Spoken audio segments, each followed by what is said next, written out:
गौतम बुद्ध ने ध्यान को आत्मज्ञान प्राप्त करने का प्रमुख साधन माना है। उन्होंने ध्यान को विभिन्न विधियों को सिखाया है जिनका पालन आज भी बौद्ध धर्म के अनुयायी करते हैं।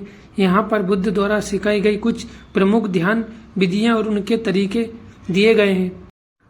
गौतम बुद्ध ने ध्यान को आत्मज्ञान प्राप्त करने का प्रमुख साधन माना है। उन्होंने ध्यान को विभिन्न विधियों को सिखाया है जिनका पालन आज भी बौद्ध धर्म के अनुयायी करते हैं।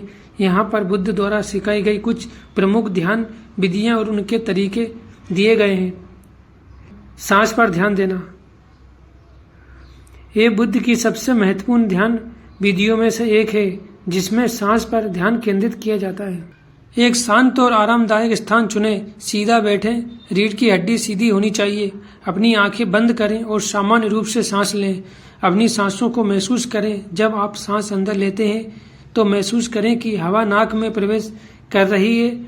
जब आप सांस बाहर छोड़ते हैं तो महसूस करें कि हवा बाहर जा रही है।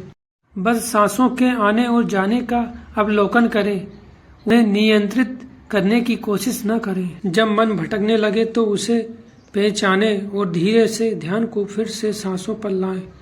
इस अभ्यास को 10 से 15 मिनट से शुरू कर सकते हैं और धीरे धीरे समय बढ़ा सकते हैं। लाभ: मन शांत होता है, ध्यान की एकाग्रता बढ़ती है, वर्तमान क्षण में जीने की आदत विकसित होती है। अब अपने शरीर की विभिन्न संवेदनाओं का अवलोकन करें, जैसे खुजली, गर्मी, ठंडक आदि। किसी भी संवेदना पर प्रतिक्रिया न करें, सिर्फ उसका निरीक्षण करें। अपने शरीर के हर हिस्से को स्कैन करें, सिर से पैर तक। किसी भी संवेदना को जज न करें, बस उसका अवलोकन करें। यह अभ्यास धैर्यपूर्वक करें। समय के साथ ये ध्यान गहराई और स्थिरता प्राप्त करेगा। अब मन की शुद्धि होती है, आत्मज्ञान प्राप्त होता है, दुख और कष्ट को जड़ से समझने में मदद मिलती है। प्रेम पूर्ण करुणा ध्यान: इस ध्यान का उद्देश्य प्रेम, करुणा और मैत्री की भावना को विकसित करना है। इसे शुरू करें, मैं सुखी रहूं, मैं स्वस्थ रहूं, फिर इसे दूसरों तक फैलाएं। अपने परिवार, दोस्तों, शत्रुओं और अंततः सभी जीवों के लिए यही प्रार्थना करें, वे सभी सुखी रहें, वे सभी स्वस्थ रहें।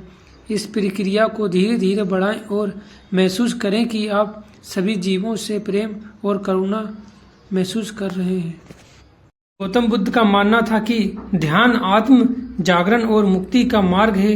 इन ध्यान विधियों को अपनाकर आप भी अपनी आंतरिक शांति और ज्ञान की खोज कर सकते हैं।